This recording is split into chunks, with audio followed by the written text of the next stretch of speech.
Yes, can we have the next question from the sister? I'm Dr. Pooja Arora. I'm from Sion Hospital. I'm a physiotherapist. So I totally agree with you. Just a small question. When Muhammad Prophet attained his prophethood, and as you said, he was a common man before he attained prophethood. By that time, is it that Quran, which is the word of God, has enlightened only Muslims? Because God can't be partial. So what was the rest of the world doing when Muhammad Prophet was enlightening a small sect of people? And is it that such a long time is being taken for the rest of the sector of society to just get enlightened to this word of God? And how many years would the non-Muslims, like Hindus, would, I totally agree with you, it has to be a concept.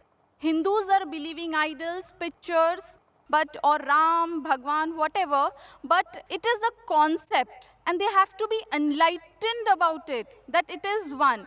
Hinduism also follows an almighty, which is a power, a divine power, but unfortunately it has been given in various forms. So this enlightenment, if Quran helps a Hindu to know this enlightenment, it is fabulous.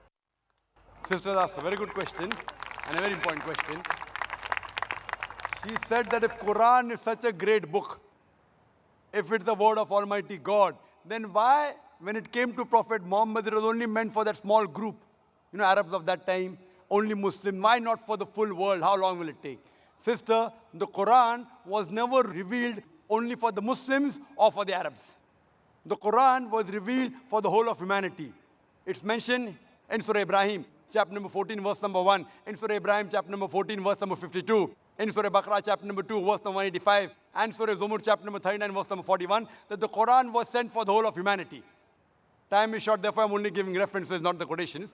So Quran was not sent only for the Muslims and the Arabs. The Quran was sent for the whole of humanity. And Prophet Muhammad, peace be upon him, he was not sent only for the Muslims or the Arabs. The Quran says in Surah Anbiya, chapter number 21, verse number 107.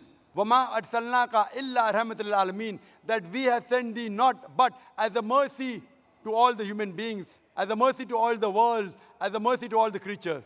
The message is repeated in Surah Sabah, chapter number 34, verse number 28, that Prophet Muhammad, peace be upon him, is sent as a universal messenger, giving glad tidings and warning them against sins.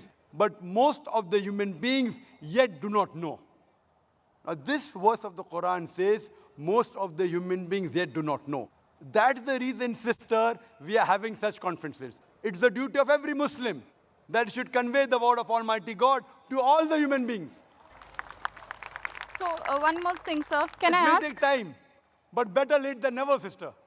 Better late than never. And everyone who claims to be a Muslim may not be a practicing Muslim. He may have a name, Abdullah, Zakir, Muhammad, Sultan, but he may not be a practicing Muslim. Similarly, as you rightly said, in Hinduism, you don't follow your scriptures. But yet, the religion which is the maximum followed, not only by lip service, but in practice today, it is Islam, number one. In numbers, Christianity, it is close to 2 billion. Muslims claiming is 1.3 billion. But the people practicing the religion, number one is Islam. Percentage-wise, it is the largest. So these lectures are mainly those small percentage of Muslims who are not following Islam correctly to get them closer to Islam. And to those non-Muslims, we want to give the message of peace, the message of love, and prove to the world that there is only one God. The ultimate peace can only come if you submit a will to Almighty God. That's the only way to get ultimate peace in this world and the hereafter. So that's the reason, sister, we are having such conferences. We have a satellite channel, Peace TV, where every day more than 60 million people, they are watching it. So at least on the Day of Judgment, we can give shahada to Allah subhanahu wa ta'ala. Ya Rab, we did our best, whatever we could. We at least gave the message every day at least to 60 million people. And today, the message has even reached you, sister. So tomorrow, on the Day of Judgment, I can tell to Almighty God, I gave the message to the sister. Whether you accept or not is in your hand, sister. I just want to add, can I? Thank you very much, sir. Just one more thing. If because God is impartial. So on the day of judgment, as you did a partiality that non-Muslims should be given first priority to ask their questions, God is impartial. So if Hindus stop believing in idols and pictures and they start believing in the Almighty, which has got no form, no shape, and on the day of judgment, is it that they will be not behaved as Muslims by God? No, it is not like that. It is the concept which is there in Hinduism, the misbelief that is followed in forms. But if following Hindu religion is not wrong, but following, because your aim is God, He is the supreme, He should not have form. But if this message is reached to Hinduism, you have won it. Very good, sister. Very good question. Thank you, sir. Regarding we being partial or impartial, there can be two different views from your side. Because we're partial, at least you could ask a question. If I wasn't partial, I couldn't tell to Allah subhanahu wa ta'ala, I gave you the message directly, one-to-one. You know? So He doesn't believe. So what you have to realize, sister, but why we are partial? We are partial to be impartial. Because the others have got the message. If not 100%, 90%. You all have got less. So we are partial to be impartial. Right, sir. So what we need Now coming back to your question, sister. Yes, It's sir. a very good question. That if the Hindus believe in one God, do not believe in idol, do not believe in images, do not believe in statues, on the day of judgment, won't we be Muslims? Correct. You are following part of Islam. Correct. If you read the Hindu scriptures further, the Hindu scriptures say there is another messenger to come. And the coming of Prophet Muhammad, peace be upon him, has been prophesied in various places. He's prophesied in Bhavishya Purana, Parva 3, Khanda 3, Adhyay 3, Shloka 5 to 8. He's prophesied in Bhavishya Purana, Parva 3, Khanda 3, Adhyay 3, Shlokas 10 to 27. He's prophesied in the Atharva Ved, chapter number 21, verse number 6. Atharva Ved, chapter number 21, verse number 7. He's prophesied in several places. He is mentioned by name no less than 100 times as Muhammad in the Hindu scriptures. Right, Time sir. doesn't permit me to mention all the references. There is mention of a Kalki avatar in Kalki Purana, chapter number 2, verse number 4, 5, 7, 9, 11, and 15. It says that there is another avatar to come, Kalki avatar, whose father's name shall be the servant of God, Vishnu Yash, translated to Arabic as Abdullah, which was the name of the father of Muhammad sallallahu alaihi wasallam. The mother's name of this Kalki avatar would be Sumati. That means peace and serenity, which is Amina in Arabic, which was the name of Prophet Muhammad sallallahu alaihi wasallam, mother. This person will be born on the 12th day of Madhav, the 12th Rabi Awal. That is the Prophet Muhammad sallallahu alaihi wasallam born. He'll have 4 companions, and we know the first 4 Khulfa Rashidin. It says that he will be born in a place which is peaceful in Makkah. He'll be born in a house of the chief of Makkah, that is the Quraysh tribe. It says that he will go northwards from a cave and come back. And Prophet Muhammad sallallahu alaihi wasallam went from Makkah to Medina and came back. On and on, talking about Kalki Avatar. So you believe in one part, La ilaha illallah. You also have to believe in Muhammad Rasulullah.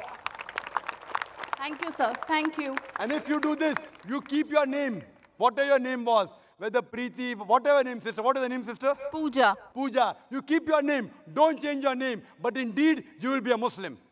Changing your name is not required. So the concept... With concept of one God, no statue, no images, last final messenger, Prophet Muhammad, inshallah on the day of judgment, you will go to heaven with your name Pooja. So the pathways are different. The only thing is the goal should be the same. That is what I believe. For the goal, pathways are different. If both the different pathways go to the same goal, they it is meet fine. at the same goal. Yes, sir. That is what I want to say. All the roads don't lead to Rome, sister. Fine? You may think it will lead. So if you think falsely, I have to correct you. I don't believe... No, sir. No, sir. sister, if you say you're a Hindu, by Yeah. definition, Yeah. Hindu is a person who lives in India. No, sir. It's not like that. Sister, Hindu is a geographical definition.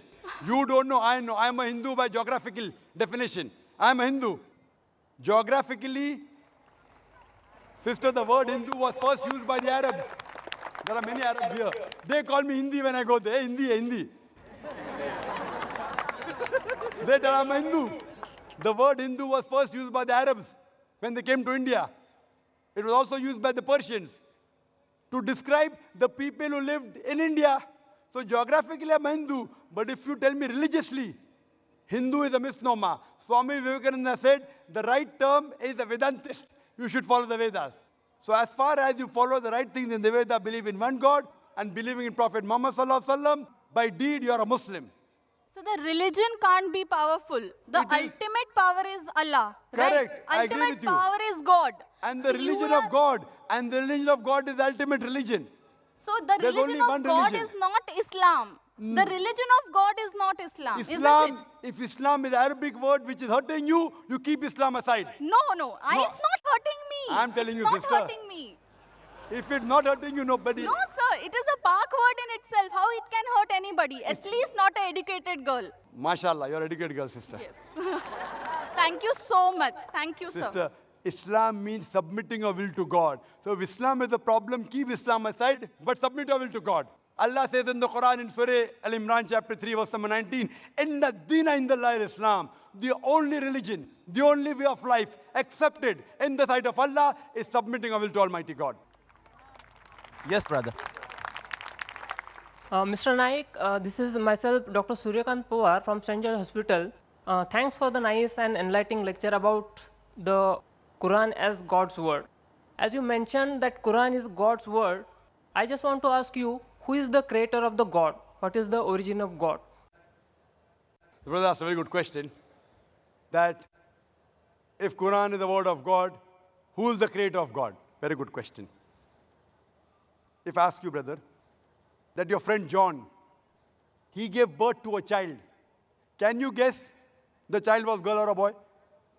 Your friend John gave birth to a child in the hospital. Can you guess, was it a girl or a boy? Guess. No, Girl or a boy? I can't guess. Sorry? I may not guess. Try. At least 50% you'll get right. Yeah, 50%, one half chance. Okay, tell me. Boy. Boy. Whether can a man give birth to a child? No. So is it a girl or a boy? But the name can be for a female. I'm asking you, your friend John. I don't know anyone female called by John. No, we can call. Boy. Na? Okay, suppose a friend who is a boy, is a man. He went to hospital. He gave birth to a child. Was it a girl or a boy? Girl. Can a man give birth to a child, brother? No. Now you understood. A man can't give birth to a child. So where's the question of it being girl or a boy? So by definition, God is uncreated. So a question, who is the creator of God, is like I asking you a question, your friend who's a man, he gave birth to a child, is it a girl or a boy? The question is illogical. Because by definition, a man cannot give birth to a child. So where's the question of girl or a boy? So by definition, God is uncreated. Every created thing has a creator. God does not have a creator. Therefore, my argument with the atheist, I never ever said that everything has a creator. I said every created thing has a creator. But the God is uncreated. By definition, the moment I mention who is the creator of God, he is not God. وَلَمْ يَقُلْ لَهُ كُفُوًا أَحَدٌ. Therefore, by definition, God is uncreated. Hope that answers the question. Okay. Thank you. The next question from the brother in the back. My name is Peter. I'm a student of religion philosophy. Now, my question is on the textual authenticity of the Quran. First, when Abu Bakr commanded Zayd to gather the text together, he did that. But there is also written in Al-Bukhari, volume number 5, page 96, Abdul ibn Masud, he was the authority mentioned by Muhammad. He gathered a text. Then Salim, the freed slave, he gathered a text. And also Ubay ibn Ka'b, a master reciter mentioned by Muhammad. And there are also other people who compiled their text. But when Usman became the Khalifa, he ordered Zayed to make replicas, 7 replicas of his text and sent it to the different parts and ordered those previous texts to be burned. Now, if those master reciters compiled the Quran and Usman ordered those texts to be burned, now there raises a question on the authenticity of the Quran. MashaAllah. Brother knows about Ibn Masud, may Allah be pleased with him, about Zayd ibn Thabit, may Allah be pleased with him. MashaAllah. Many of the Muslims will not know those names. You know, now it's easy to go on the internet. Jesus Christ, peace be upon him, said in the Gospel of John, chapter number 8, verse number 32, seek ye the truth and the truth shall free you. Now, when internet is there, many people go on the internet, there are various websites which are speaking against Islam. They go, they get the name and they decide, no problem, brother. No problem. Brother, as far as your question is concerned, the people who compiled the Quran, there was a group of Sahaba, the companions of the Prophet. Whenever Prophet got a revelation, he repeated it to these scribes. And suppose, Iqra bismi rabbika allazi khalaq, khalaqal insana min alaq. He got the revelation, and Prophet, mashallah, very good memory, Allah saw to it that he retained the memory. He repeated it. When he repeated it, these scribes wrote down. The Prophet personally verified. He was an ummi. How did he verify? Okay, read it now. Iqra bismi rabbika allazi khalaq. Ah, correct. So Prophet personally verified when he was alive, whatever was written down of the Quran, whether it was perfect or not. Under his personal supervision. And these scribes, they were selected by the Prophet, and that's how when the revelation came in 22.5 years, all was written down and later compiled in one book. All supervised by Prophet Muhammad, even the order. Now, later on, there were many other people, whenever the Prophet said a verse was revealed, they used to write in his own notes. Many Sahabas. But this private notes of the other people weren't checked by the Prophet. Suppose the teacher gives the notes. 100 students are copying. How do I know whether it's right or wrong? If I'm giving a lecture, if some people note down, chapter number, verse number, chapter number, verse number, how fast can they note down? And if I don't verify, they say, oh, Dr. Naik, you said this reference. Where did I say it? Have I checked it? So what happened later on, there were many variants version of the Quran. Version means people thought their own notes to be the real Quran. And when Islam spread, people did not know which was the real Quran. So at that time, whatever the compiled copy was there, when Hazrat Abu Bakr, may Allah be pleased with him, during these scribes, it was then in the hand of the wife of Prophet, Hazrat Hafsa, may Allah be pleased with her. And then Usman ordered that copy, may Allah be pleased with him, and had a replication so that it could be sent to different parts of the world. And then he said, whatever copy you have, whether right or wrong, you burn it. Because that hasn't been verified. So people had their own notes. Suppose someone makes notes of my lecture, there are people making here notes. Maybe 80% is right, 90%, 100% is very difficult. Correct? 100% is very difficult. So 80%, even if it's 100% correct, if I give you now, this is the book of my lecture. You know, you'll be getting a book now. Quran and Modern Science. Authenticated by me. Your notes, you throw it away. Why does he require the notes? I have given you a book. Anyway, you aren't getting the full lecture. You are getting part of the lecture, Quran, Modern Science. Now that part I'll tell you, brother, throw that notes away. This is correct. Authenticated by me, Dr. Zakir Naik. My book. So same way, whatever was authenticated by the Prophet, the revelation of Allah subhanahu wa ta'ala, Hazrat Usman, may Allah be pleased with him, he said, all the other copies should be burned. That does not mean there was variant Quran. There was one Quran that was revealed. But people, when they wrote with their own notes, there were differences. So that's the reason now one of those copies is even today present in Koptaki Museum in Istanbul. So this, and if you check it with today's Musaf, it is exactly the same. Word to word, letter to letter. That's the way. Even if you try to change it, you cannot, because today there are millions of people who know the Quran by heart. And here in our audience, mashallah, we have many huffaz, mashallah, who know the Quran by heart. Even if you burn the copy, you get all the huffaz together, you get together, again the original Quran, word to word, letter to letter can be reproduced. Hope that answers the question. But isn't it the same with the master reciters at the time of Muhammad? And the Zayd's text was compiled only after the death of Muhammad. That's totally wrong to say that. What we have to realize, that Zayd ibn Thabit, he was appointed as the chief of the scribes. There were many Sahabas together. He was appointed as the chief. And this was personally verified by Prophet Muhammad sallallahu alaihi wasallam. And later on, at the time of Hazrat Abu Bakr, may Allah be pleased with him, it was made into a book form. Because at that time, there was not paper, there was no pen.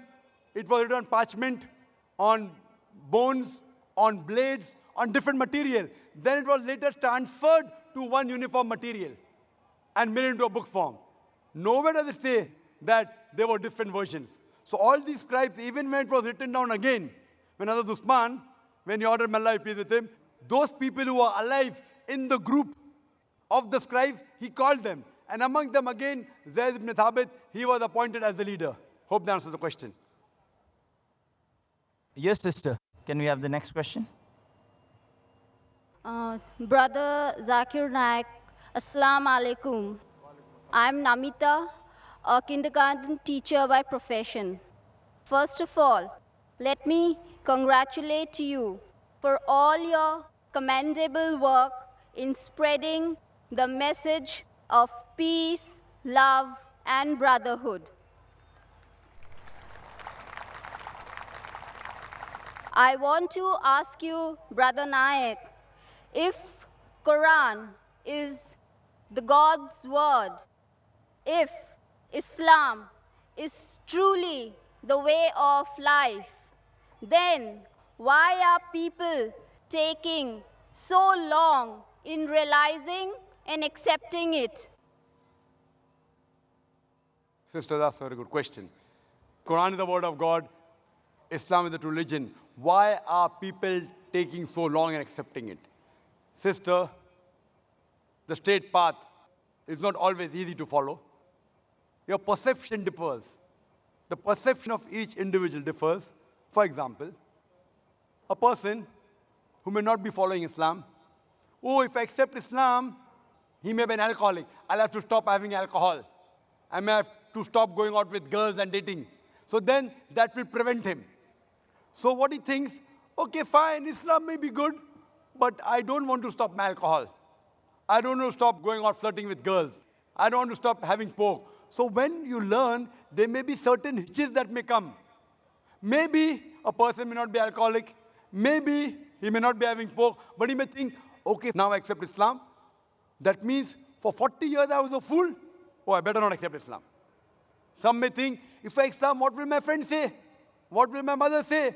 What will my father say? So all these obstacles, sister, only if you can overcome these obstacles, can you accept the truth. So therefore, what you have to realize, that the message is clear. The message is logical. It's absolutely clear. But there are other things which are there in the baggage.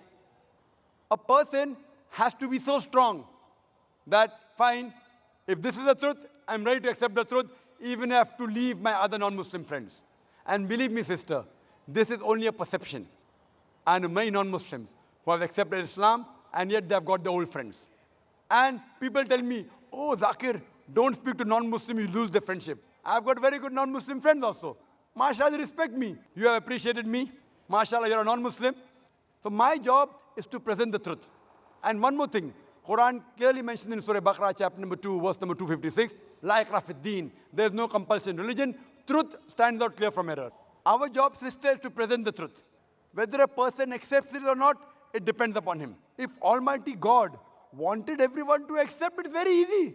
It's mentioned in the Quran in Surah Yunus, chapter number 10, verse number 99. If he wanted, he could have made all the human beings believers. Very easy. Kun fayakun, very easy. But where is the test? Allah says in the Quran,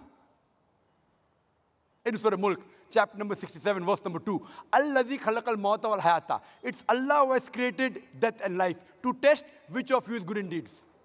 So this life, sister, is a test for the hereafter. Now when a person realizes the truth, everything you realize the truth, you don't follow. You may follow 80%, you may follow 50%. There are very few people who follow 100%. Even all the Muslims don't follow 100%. Some Muslims may have bad habit, yet they are Muslim. So what we have realized, sister, the major points of oneness of God and believing in the last and final messenger and believing in the hereafter, these 2-3 points are the most important, sister. And that's the same thing I'll tell you, sister. You ask me the question, I'll ask you the same question. Then what is taking you so much time to accept the truth, sister? Dr. Zakir Naik, I would just like to tell you something, that here, with your blessings, I accept Islam and repeat the kalma, La ilaha illallah, Muhammadar Rasulallah. MashaAllah, sister, may Allah bless you. And may Allah grant you Jannah, inshallah. Sister. And welcome you, sister. And may Allah subhanahu wa ta'ala bless you and grant you Jannah. Ameen. May we have the next question from the brother in the front? Firstly, sir, congratulations for arranging this program. I am Advocate Shivaji Sapkal from Bid, Maharashtra. This program is peace for all over. I get the opportunity to ask question, but my question is not related to Quran. Yes, sir. Yes. Sir, there are lakhs of Marathi speakers. I also Marathi. What is the role of IRF, means Islamic Research Foundation? What IRF doing for Marathi or non-Muslims? That's a very good question. Since we are living in the state of Maharashtra, he's asking what are we doing as far as Marathi is concerned, and what are we doing for non-Muslims. As far as Marathi is concerned, I'll be very frank with you.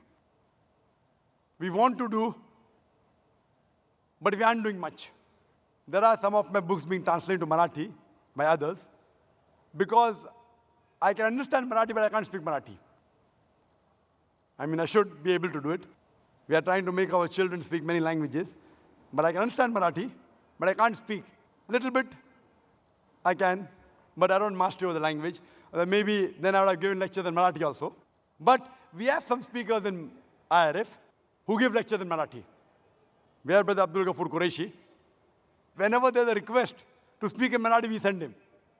So what we are doing, we are training people to speak and convey the message of peace in different languages. The training program is in English, and many people know 3-4 languages. So the training program is in English, sometimes in Urdu and Hindi. Then he goes, if he's coming from South Africa, from Africa, then he speaks in the African language. Many people are coming from other parts of the world. From Malaysia, they have come. They have come from USA. They have come from Singapore, from Saudi Arabia, from Philippines, Tagalog. I don't know Tagalog. What I do, I convey the message in English. I tell the people to convey in Tagalog. I am requesting you, brother, convey my message, what you have learned here, heard here, to those people who know Marathi. You'll be doing a favor to me. Yes, yes, sir. Inshallah. That's the first question. Come to the second question. What are we doing for non-Muslims? Again, we aren't doing much. Whatever limited we can do, there's so much to be done. The organization is big, mashallah. We have got more than 2,000 volunteers. Yet I'm saying we are doing nothing. We are a very small organization. Very small. We have organized this conference. We are giving first chance to non-Muslims, because you are a VIP guest, a special guest. You today are more closer to me than the other Muslims. Why? Because I have to convey, Allah will ask me on the day of judgment, have I conveyed the message or not? So I'm trying my level best to convey personally on this level. Furthermore, this conference, the 10-day conference, we have invited non-Muslims, and we mentioned in the posters, all faith welcome. People of all religion welcome. But in question and answer session, we give them first preference. We give them priority, so that the doubts can be cleared. Even the Muslims have got doubts. The Muslims, they get angry with me. Dr. Zakir, what about us? Afterwards, kal dekh lenge, no problem. Okay. Kal matlab abhi kal nahi, ab 10 din ke baad dekh lenge. So what we have, besides giving the message here, maybe there are tens of thousands of people here now. MashaAllah, tens of thousands of people. But there are more than 60 million people watching live. But yet, we are doing nothing. IRF per se, Islamic Research Foundation, what we should do, we are doing very little. But we are trying our level best. And we pray to Allah subhanahu wa ta'ala that may He accept our humble effort that we are doing in trying to spread his message to the world. Hope that answers the question. Wish you all the best for your organization, sir. Yes, brother, the next question. My name is Sahil. I'm a graphic designer. I'm a poet. May peace be on you, Dr. Zakir. I always wanted to say this. I've got a chance by God's grace today. I love you, Dr. Zakir. I love you very, very much. And I thank you. May peace be on you too, brother. And I thank you I too love you, brother. I too love you, brother. Thank you. And I thank you for the ample amount of knowledge I've got going through your lectures from my friends, from my sister Nagma. And there's a slight bit of confusion between the Word of God and the people who believe the concept of Judgment Day. Like, there's a small question. We believe, like the Muslims believe, that on the Judgment Day, the dead will be put life in them. And some of the Muslims believe that it will be on the first night in the grave that the dead will be put life, and there'll be azab and questions and answers in the grave. So I just wanted to clarify this. That's it. The brother asked the question that the difference of opinion, will life be put on the day of judgment, resurrected, or will it be in the qabr? Brother, if you read the hadith, there is mention of the azab of qabr. Allah says in the Qur'an, in Surah Imran, chapter number 3, verse number 185, that kullu nafsin zaikatul maut. Every soul shall have a taste of death, but the final recompense will be on the day of judgment. This life is just mere chattels of play and deception. But the final hisab kitab, final judgment is on the day of judgment. What we have to do, we may get part of the punishment in this world, part of the reward in this world, part of the reward in the qabr, part of the azab in the qabr, but the final, ultimate judgment is on the day of judgment. The final total of good and bad will be recorded on the day of judgment, and then, based on your deeds, you will either go to heaven or hell. Some of this will be given in this world, some in the grave, but the final accounting will be on the day of judgment. Hope that answers the question. Thank you. Yes, sister. Hi, I'm an American student studying culture and theology, and I have a question. You said Jesus never claims his divinity, and that Jesus was only here for Jews, but the Bible says, "Tell us if you are the Christ, the Son of God." And Jesus replied, "Yes, it is as you say."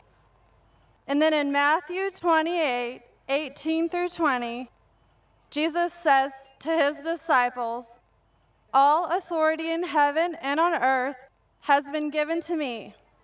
Therefore, go and make disciples of all nations, baptizing them in the name of the Father and of the Son and of the Holy Spirit, and teaching them to obey everything I have commanded you. And surely I am with you always to the very end of the age." Sister has quoted two verses from the Bible. The first one, if I'm mistaken, you said that Jesus claimed that you are Son of God. Did you say that, sister? Yes, sir. Son of God. And second, she said that Jesus said, go to all the nations. What she's quoting is the ending last portion of the Gospel of Matthew. If you go earlier, sister, let's mention the Gospel of Matthew, chapter number 15, verse number 24. He says to the apostles that I have been sent not but to the lost sheep of the house of Israel. What you quoted, according to the scholars of the Bible, what they say, that is an interpolation. But whether it is or not, I don't want to argue. But then there's a contradiction in the Bible. The Bible clearly mentions in the Gospel of Matthew, chapter number 10, verse number 5 and 6, Jesus Christ, peace be upon him, says to the apostles, go ye not into the way of the Gentiles, go ye not into the way of the non-Jews, the Hindus, the Muslims, but rather go to the lost sheep of the house of Israel. As far as the first question is concerned, that Jesus Christ, peace be upon him, said that I am the Son of God. Sister, do you know, in the Bible, God has got sons by the tons. Adam was the son of God. Ephraim was son of God. Israel was son of God. All those, they are led by the Spirit of God, they are sons of God. So if you are a righteous person, you are a son of God. If I am a righteous person, I am a son of God. That is the language of the Bible. As far as calling son of God to a righteous person, I do agree that since Prophet Jesus was the messenger of God, he should be called the Son of God. But what do the Christian missionaries say? No, no, no, no. He is not a normal son. He is the begotten Son. And they quote the Bible, Gospel of John, chapter number 3, verse number 16. For God so loved the world that he gave his only begotten Son. Whosoever believes in him shall not perish, but have everlasting life. So what we have to realize, that this verse of the Bible, begotten Son, according to the 32 scholars of the highest eminence of 50 corporate denominations, if you read the RSV, Revised Standard Version, they say this word begotten is an interpolation, is a concoction, is a fabrication, and they're thrown out of the Bible. So Jesus is not the begotten Son, because begotten means it belongs to an action of animals of lower level. So he is verily the Son of God. Son meaning a righteous person, we have no objection, but he is not the begotten Son. Lam yalid wa lam yulad. He begets not, nor is begotten. I hope that answers the question. Wa akhiru da'wana alhamdulillahi rabbil alameen. Jazakallah khair. We thank Allah subhanahu wa ta'ala for making this program possible. We know you have many questions, but there are time limitations to the program. We thank Allah subhanahu wa ta'ala not only for making this program possible, but for creating this opportunity for a better understanding on the topic for the millions of people too, other than those present here watching us on television, who may, inshallah, share some of the learnings from this talk and question and answer sessions to others less aware, for them to gain better understanding and hidayah too. We thank all who have contributed and made this program practically possible for all present here today and for its telecast, and those who have come to attend this program. Jazakallah khair.